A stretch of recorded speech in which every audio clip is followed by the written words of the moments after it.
काय दुर्दैव आहे शेतकऱ्याचं. कृषी मंत्रीच रमी खेळताना मीटिंग करतंय आणि काल विधानसभेत त्यांनी कर्जमाफीच्या बाबतीत समिती निगडित केली. शेतकऱ्यांच्या आत्महत्या होणार नाही याच्यासाठी काय उपाययोजना करू याच्यासाठी समिती गठीत करतंय.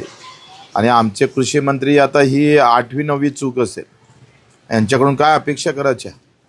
म्हणजे इकडे शेतकऱ्यांना सांगायचं आहे का तुम्ही दारू पिताय म्हणून लग्नात खर्च होते म्हणून तुमच्यावर कर्ज होतं, आणि आमचा कृषी मंत्री जर रमीत गुंग असन तर मग शेतकऱ्याचं भलं काय होईल? मी शाहूवाडीमध्ये आहे, प्रचंड जनावरांचा त्रास आहे, प्रचंड नुकसान आहे आणि कर्जबाजारीच्यामुळं प्रचंड आम्ही पाहतोय का पुरा शेतकरी संकटात आलेला आहे. अशा वेळेस अधिक जास्त टेक्निकली गोष्टी न करता सरळ सरळ कर्जमाफी करून मग उपाययोजना करा ना. आता पहिले गरज आहे तो सलाईनवर लागला आहे, ICUमध्ये आहे. ICUमध्ये पेशंट असताना त्याला आता तातडीच्या औषध उपचाराची गरज आहे आणि तुम्ही सांगताय का नाही आता आम्ही उपाययोजना शोधू आणि मग पाहिलं तर कर्जमाफीकडे जाऊ.